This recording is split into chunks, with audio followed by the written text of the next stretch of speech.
it's Carrie from KDS Insurance Services, and I wanted to post a really important video today because we've definitely had a change in the last 48 hours with the seasons and where we're going and how that can affect your auto and your home insurance. And it's really an important time of year because it truly can stop some problems from happening as we get into the wintertime.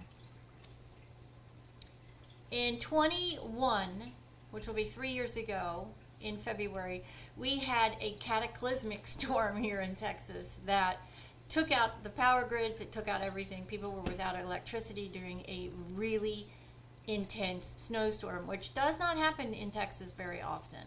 I can remember 3 times since 1975 that has happened when I have actually lived here in the Houston area. And it's a big deal. And when it happens, it is a really big deal because nobody in this town or in this state truly understands how to drive in snow or bad weather. So I want to talk about preparing both your automobiles and your home in the coming weeks for winter. Okay, we are in transition period right now. We're in fall, and fall is the time that it's a really important time for you to pay attention to your property and to your cars to make sure that they are ready for the upcoming winter months.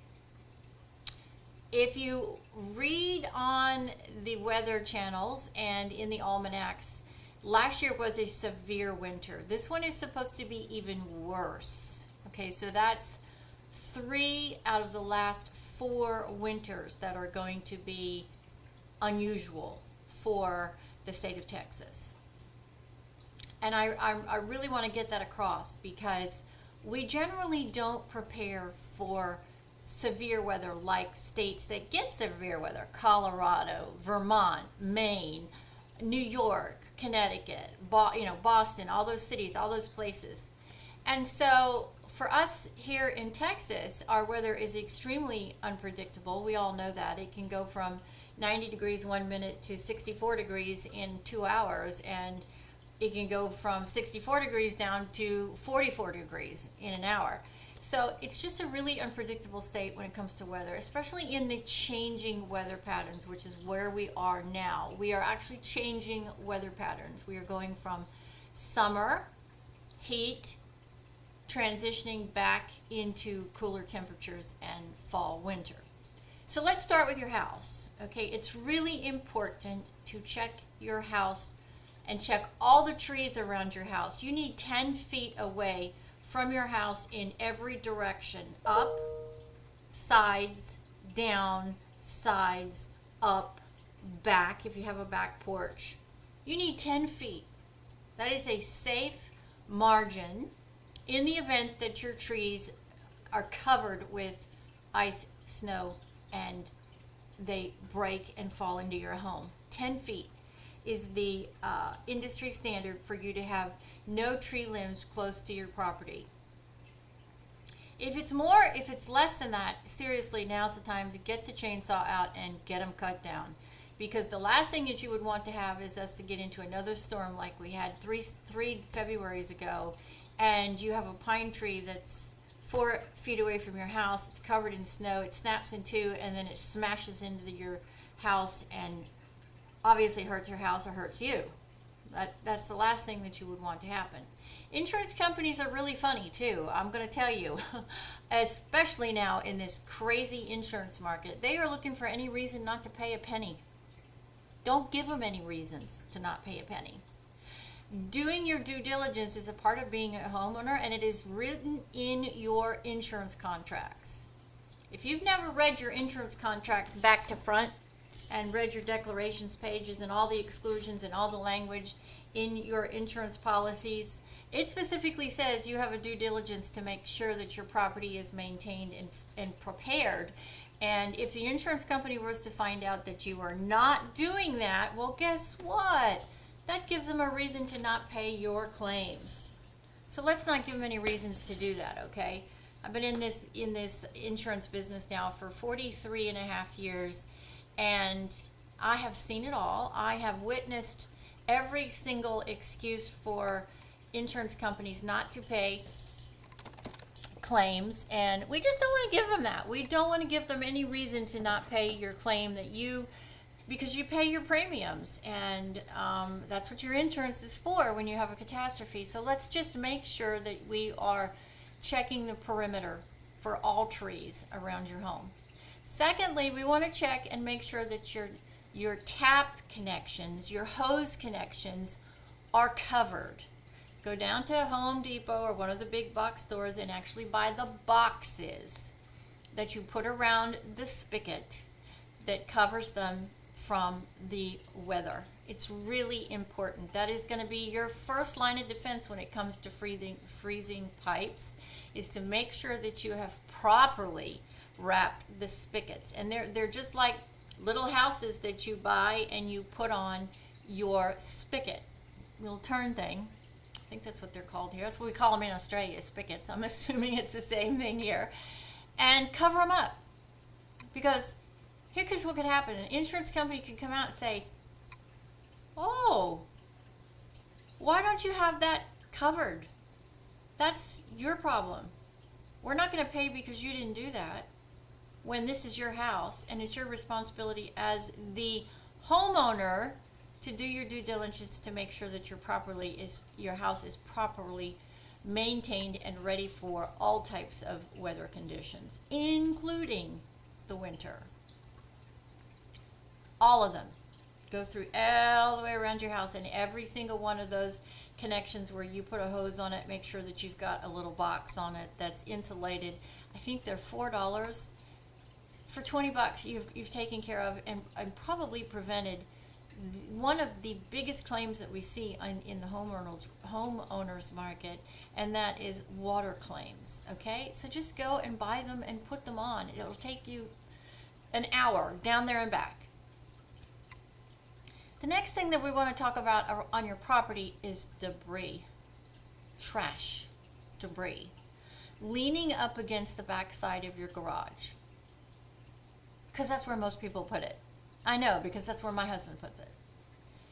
Nothing needs to be leaning up against your garage, period, because it's a hazard and it can catch on fire. And if it catches on fire, it's going to catch the garage on fire. And if the garage is attached to the house, guess what? Then the house can catch on fire. So just don't put anything leaning up against your property anywhere. No tires, no old mirrors, no old pipes, no old bags, just nothing. Don't put anything leaning up against your property that could become a fire hazard, catch on fire, and then cause you to lose your home. The insurance company finds out about that, and they're going to say, guess what? You're on the hook for this because you didn't do your due diligence. And if you don't believe me that this happens, just go out on the internet and type that in. Type in, do I have to be responsible for maintaining my property in order for my insurance company to pay? See what you find. You'll find it. And it's very, very specific. If you don't believe that, find your homeowner's policy, get the entire policy out, look at it, and go to the exclusions, and you will find it. It will be very, very specifically excluded in your homeowner's policy. Trees. Preparing for the winter for all of your faucets, spigots, debris. Make sure you have none of that around your house that could potentially cause you problems in the upcoming winter months. Now, another really big thing we're going to talk about for your homeowners that happens at Christmas are lights and Christmas trees. They catch on fire every year. People lose their homes every year to Christmas tree fires. They really, really do. If you're going to have a live tree, don't buy it a month before Christmas. It'll never live that long, and it becomes a serious fire hazard in your home. If you're going to buy a live tree, buy it a week before Christmas. I know that, you lose all of that time for all of the Christmas spirit and all that kind of stuff, but is your home burning down really worth all of that? Don't think it is. Christmas trees are a major fire hazard. Never, ever, ever, ever, ever leave your home during the holiday season with your Christmas tree on and nobody home. That is just asking for trouble. And that is where 90% of the fires come from Christmas trees, is because you leave your home, you put it in your window, and you think, oh, well, I'm gone, I'm just going to leave, I'm going to go out to dinner, I'm just going to leave it, and it'll look so pretty at night, and everybody about to see it, and you turn in your street, and all of a sudden it's full of fire trucks everywhere, and your Christmas tree has caught your house on fire, and now you have no Christmas. I'm not exaggerating. This happens every year. Do not leave your Christmas tree on overnight, period. Or when you leave your home, period. You don't want to leave your Christmas tree on at night. How are you going to know if it catches on fire? Are you going to have enough warning time to make sure you get out of the house before it catches on fire? God forbid your family had to deal with that kind of tragedy at the holidays because of a Christmas tree catching on fire. Really? It's not worth it. Turn your Christmas tree off at night.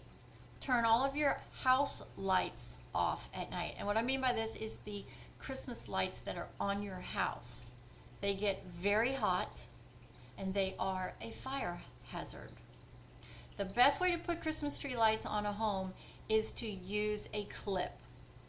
So it actually dangles off the house. So it's not light up against your house, which could then get really hot and start a fire because you've got wood shingles on the outside of your house, and this light gets really hot. You get a power surge and boom, you've caused a fire.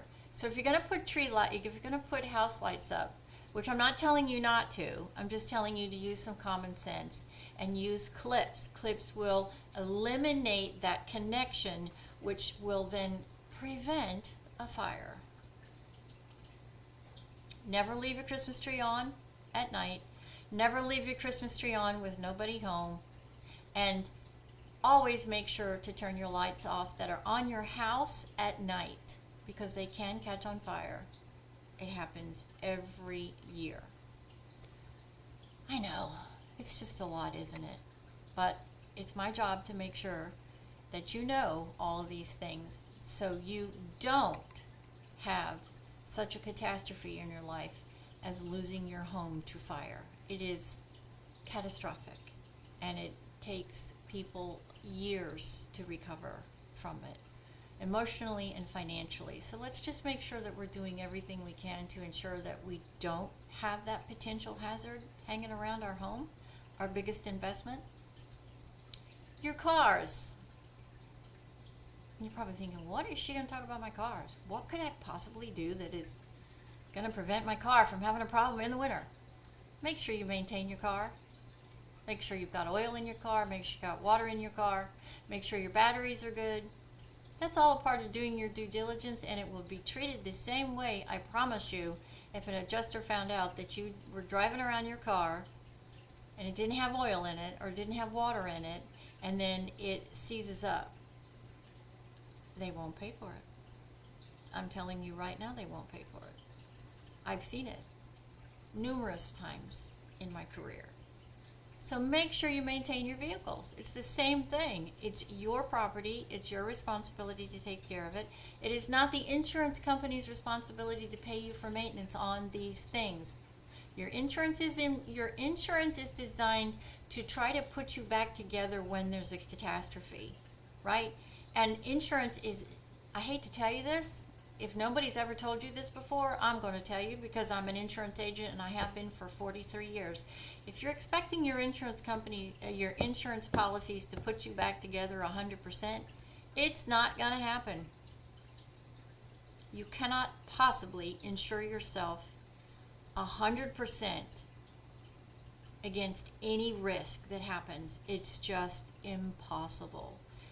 Insurance is designed to put you back together as much as possible based upon what you're buying, what kind of policy you're buying.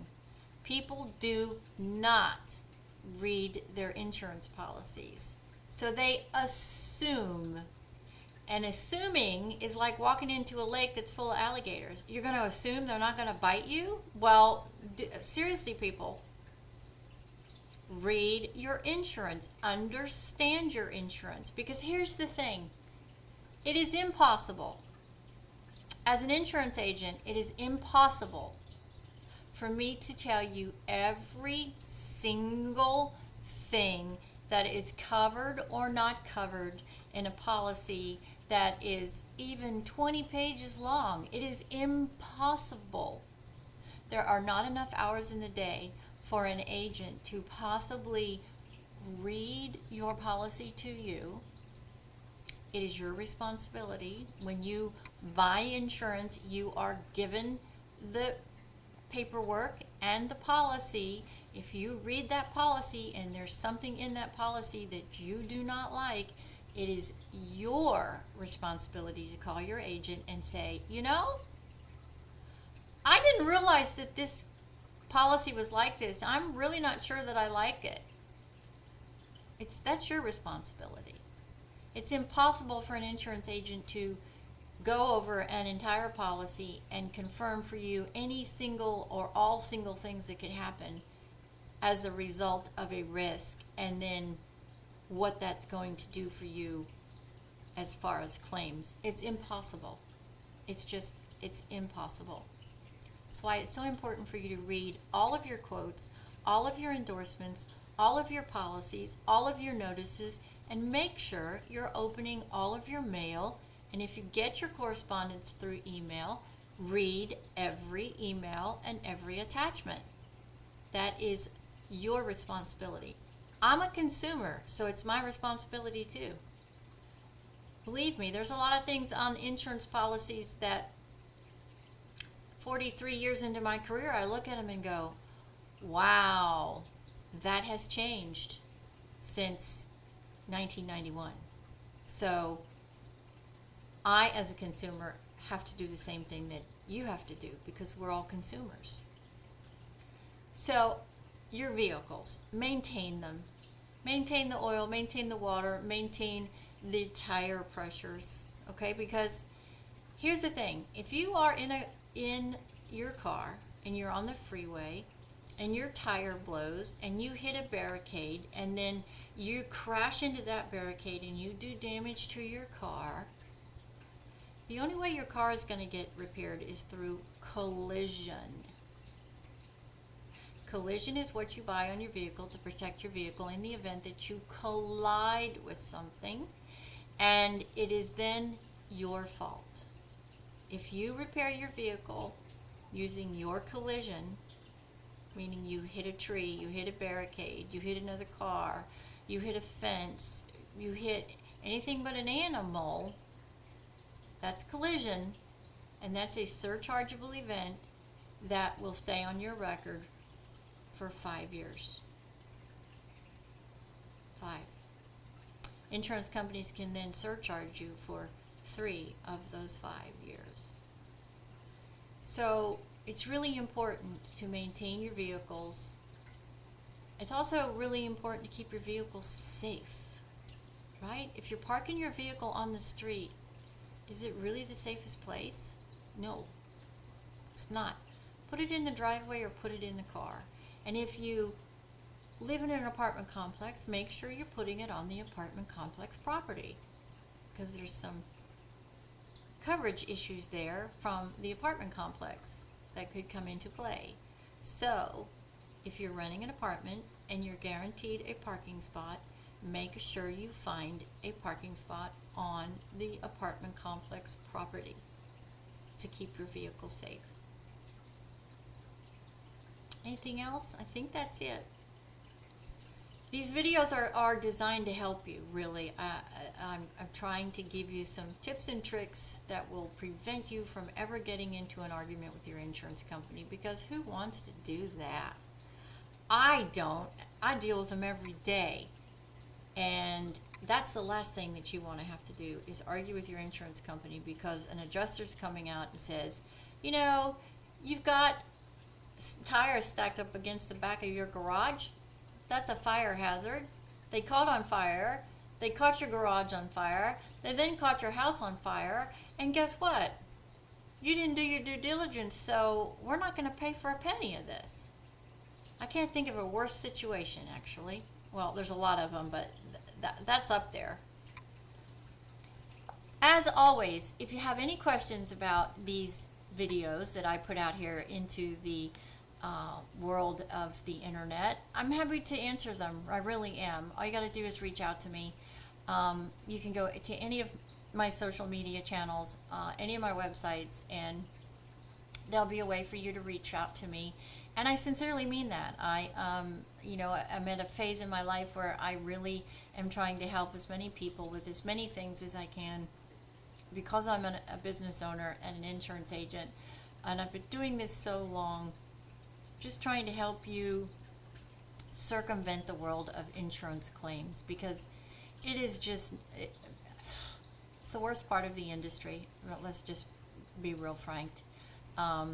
And I just don't want you to have a problem when you're dealing with a catastrophe or a crisis situation, and then you've got to deal with the insurance company on top of it because they don't want to pay you.